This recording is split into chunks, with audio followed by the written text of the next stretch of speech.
warahmatullahi wabarakatuh. Waalaikumsalam warahmatullahi wabarakatuh. Allahumma sholli ala sayyidina Muhammad wa ala sayyidina Muhammad. Izin bertanya Bu ya, bagaimana caranya menata hati atau menenangkan hati yang sedang kalut Bu ya? Seperti rasa cemas, berpikiran buruk, dan rasa takut yang berlebihan. Karena apa? Itu saja Bu ya. Takutnya karena apa? Takut dalam hal apa? Ya rasa takut akan masa depan, akan yang sudah terjadi. Mungkin itu saja Bu ya. Assalamualaikum warahmatullahi wabarakatuh. Waalaikumsalam warahmatullahi wabarakatuh. Orang memikirkan masa depan itu wajar.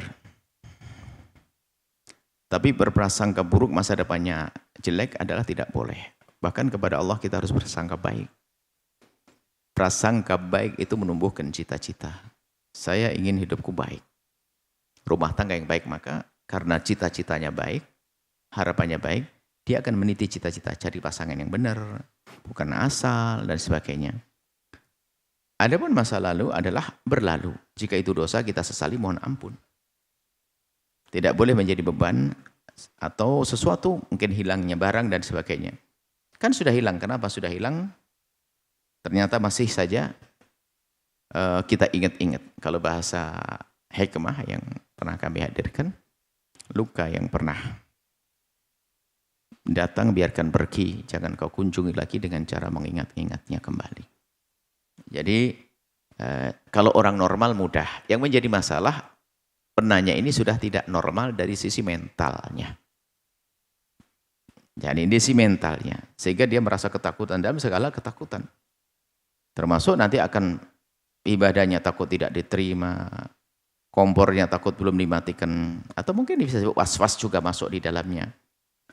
Kalau begitu harus dilibatkan, pertama adalah banyak berzikir ya, karena was-was itu bisa saja was-was syaitan. Bisikan syaitan agar Anda putus asa kepada harapan Allah. Was-was syaitan itu ada, cuman was-was syaitan kan cara menangannya a'udzubillahi minasyaitonir rajim. Tapi ada was-was bukan karena was-was syaitan, was-was karena mentalnya yang bermasalah.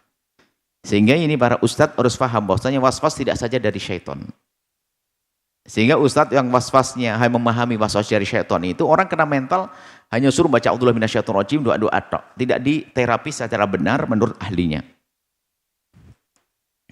Jadi ada was-was karena bisikan syaitan, ada was-was karena memang di dalam dirinya ada mental. Nah, kemudian bedanya antara mental, nanti kalau orang sudah kena was-was karena masalah mentalnya dengan bisikan syaitan, itu beda. Kalau bisikan syaitan, dia itu melakukan dengan senang. Ada was-was itu ingin mengulang-ulang misalnya, mengulang-ulang pekerjaan. Tapi kalau orang was-was karena mental itu dia tidak senang melakukannya. Yang melakukan mengulang-ulang sholat. Jadi terus kekhawatiran tidak sah sholatnya. Dia atau saya sudah tahu ini sah, tapi saya ingin ulang lagi, capek. Tapi kalau was-was syaitan itu senang dia melakukannya, bisikan setan untuk melihat yang haram. Dia menikmati karena setan membici. Tapi ini ada sisi yang harus kita perhatikan, mungkin bukan was-was syaitan.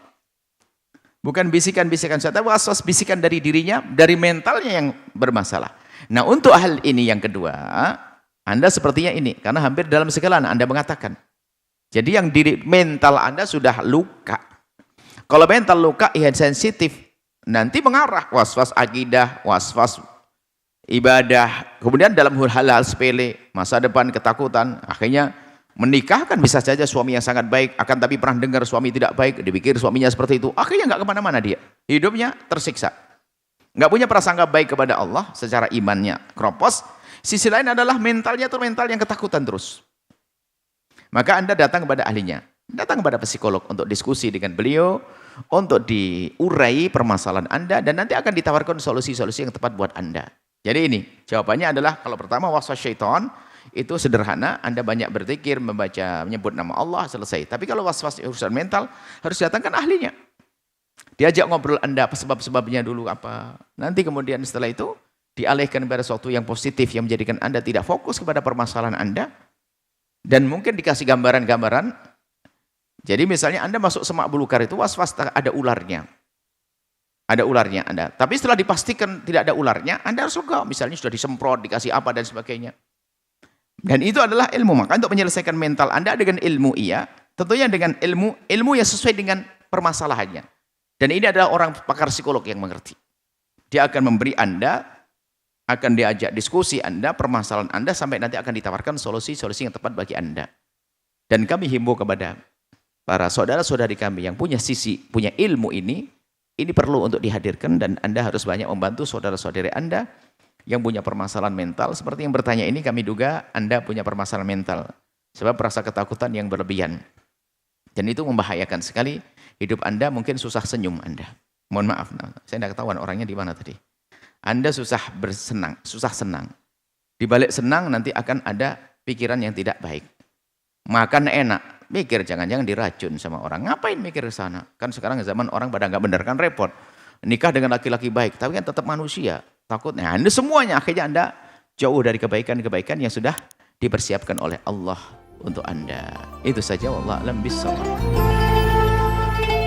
Sahabat Al-Bahjah TV, setelah menyaksikan video ini, jangan lupa bersolawat kepada baginda Nabi Muhammad. Shollu ala Nabi Muhammad. Allahumma sholli alaihi wa ala alihi wa sahbihi.